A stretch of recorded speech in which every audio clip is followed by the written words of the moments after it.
Hello friend, kembali lagi di Ulas Bola.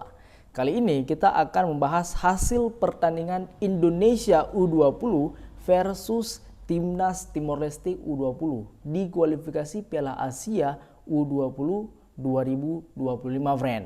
Nah, jadi di sini ada beberapa poin yang akan gua bahas friend. Yang pertama, apa yang menyebabkan Indonesia bisa kebobolan? Yang kedua, apa syarat yang dibutuhkan Indonesia untuk bisa lolos ke putaran final Piala Asia U20 di Cina, friend? Dan yang ketiga, apa perbedaan permainan Indonesia ketika melawan Maladewa dan ketika melawan Timor Leste yang baru saja selesai dimainkan, friend?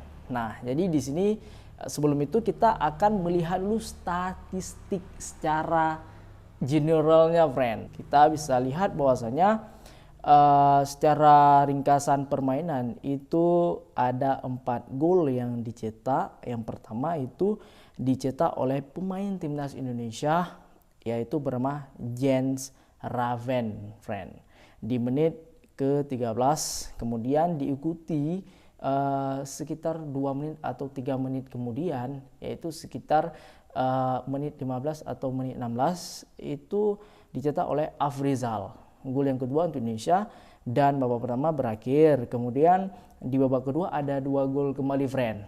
Yang pertama dicetak oleh Figo oleh pemain Timor Leste di menit 66 dan kemudian Ragil kembali menambah skor Indonesia di menit ke-78, friend. Nah, jadi di sini kita akan membahas sedikit permainan Indonesia. Memang di babak pertama Indonesia mampu menguasai pertandingan, friend. Bukan berarti timnas Timor Leste itu tidak bisa berkutik.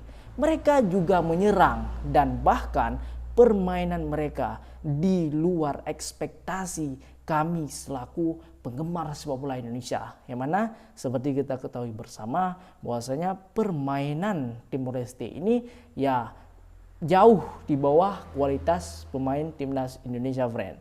Apabila kita lihat dari statistik dan beberapa pertandingan yang telah diselenggarakan, friend. Namun Timor Leste yang dulu bukanlah Timor Leste yang sekarang, friend.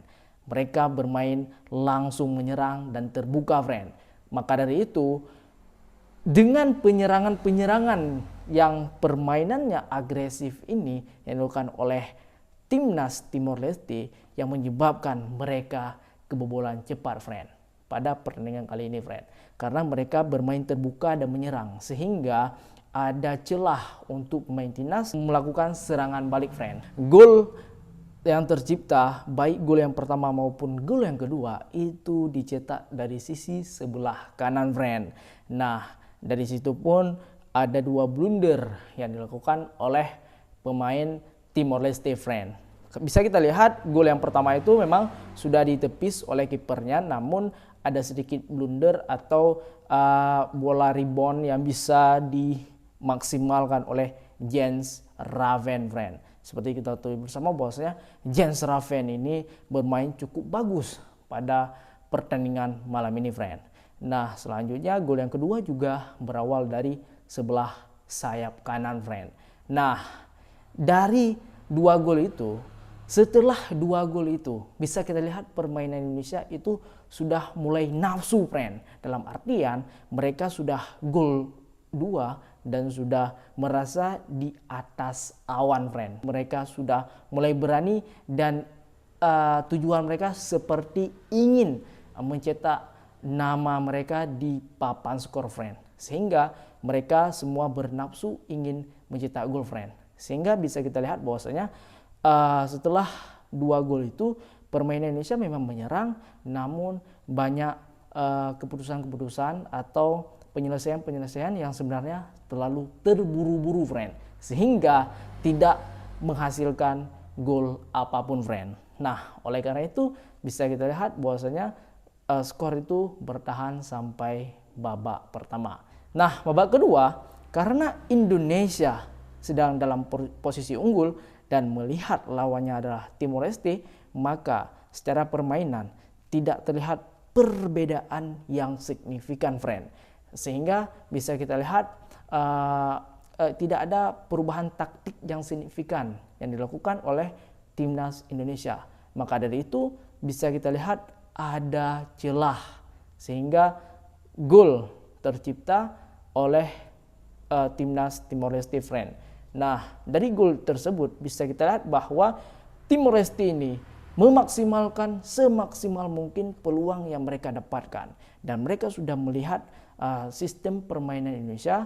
Pelatih mereka mungkin sudah memberikan arahan, melihat celah-celah yang mana bisa ditembus oleh pemain timnas mereka, friend, sehingga itu berbuah gol. Nah, ketika sudah berbuah gol, disitulah timnas Indonesia kembali tersadarkan dan kembali bermain sebagai tim dan melakukan semaksimal mungkin kemampuan mereka, friend.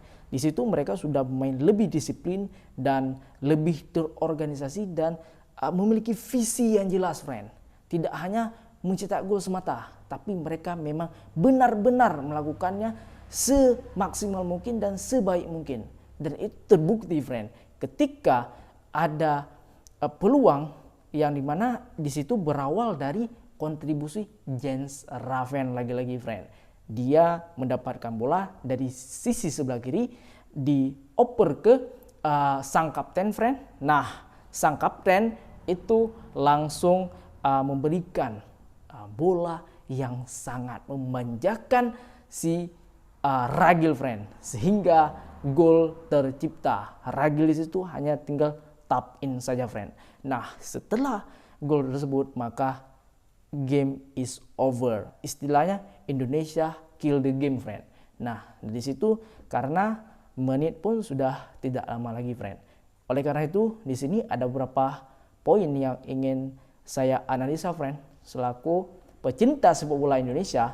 Yang pertama, apa yang menyebabkan Indonesia bisa kebobolan? Nah, seperti yang sudah saya katakan tadi, friend, yang menyebabkan Indonesia bisa kebobolan, yang pertama, kita memandang timnas Timor Leste ini adalah timnas yang kualitasnya di bawah negara kita, sehingga kita sangat fokus untuk menyerang, attack, friend. Ketika fokus menyerang, tentu ada celah yang bisa dimaksimalkan oleh pemain Timor Leste, friend, sehingga itu bisa menjadi gol, friend.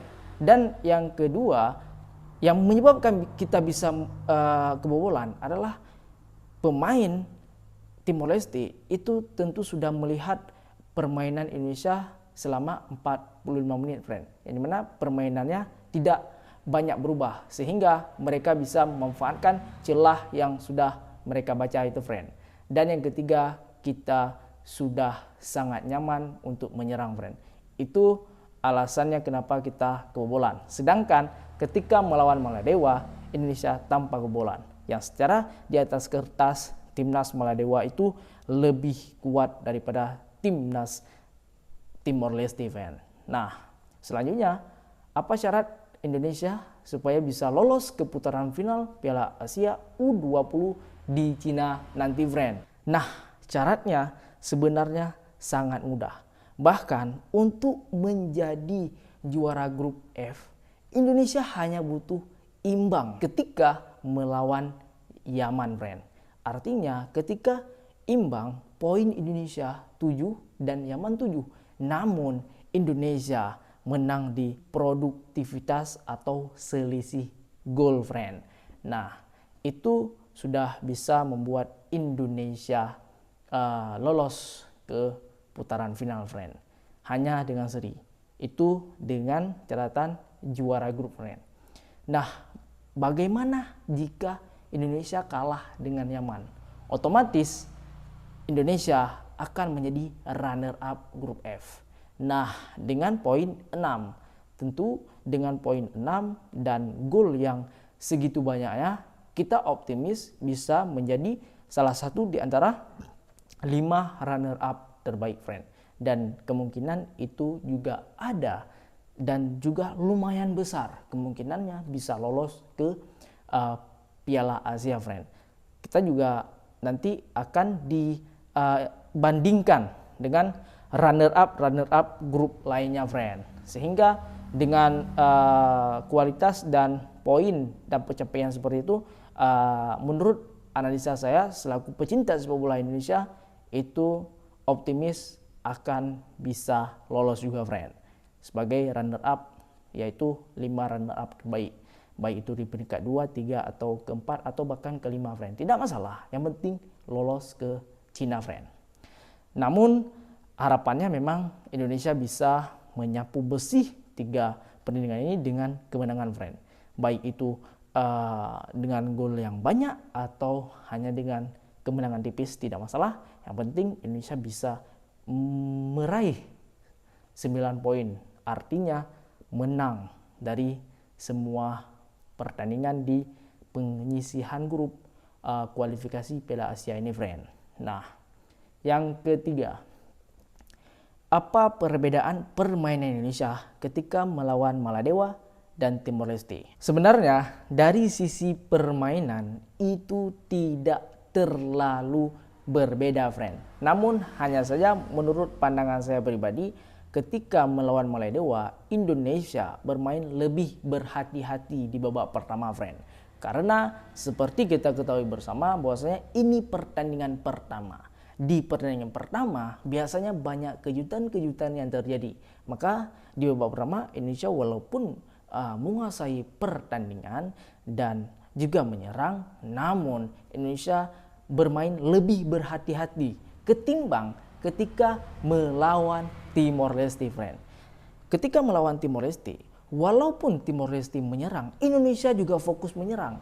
Artinya apa? Indonesia tidak mau bermain parkir bus ketika melawan Timor Leste. Dan ketika sudah unggul 2-0 di babak pertama, Indonesia semakin gempur-gempuran menyerang, friend.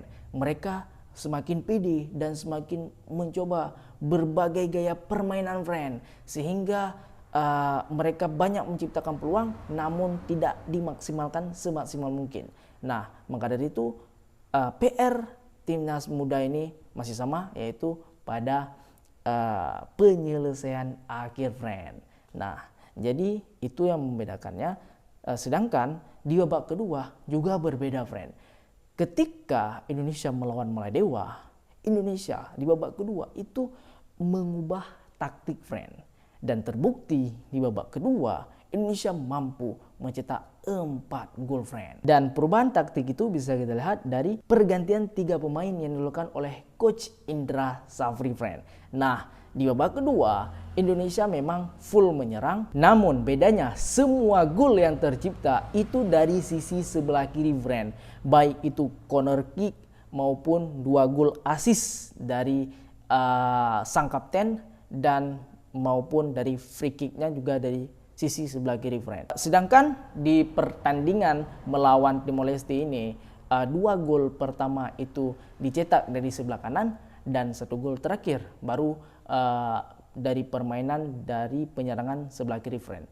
Itu saja yang bisa kita lihat perbedaannya, namun persamaannya juga masih pada pemain timnas Indonesia belum bisa memaksimalkan peluang sekecil apapun menjadi peluang yang lebih berbahaya atau bahkan gol, friend. Dan di sini juga masih ada beberapa miskomunikasi dan passing yang belum terlalu akurat. Itu mungkin biasa dalam permainan, bahkan di level dunia pun masih ada hal-hal yang seperti itu walaupun tidak terlalu banyak, friend. Nah, itu saja mungkin dari hasil pertandingan ini. Semoga ketika melawan Yaman juga Indonesia mampu meraih kemenangan, friend. Sekian, sampai jumpa di video selanjutnya, friend. Enjoy.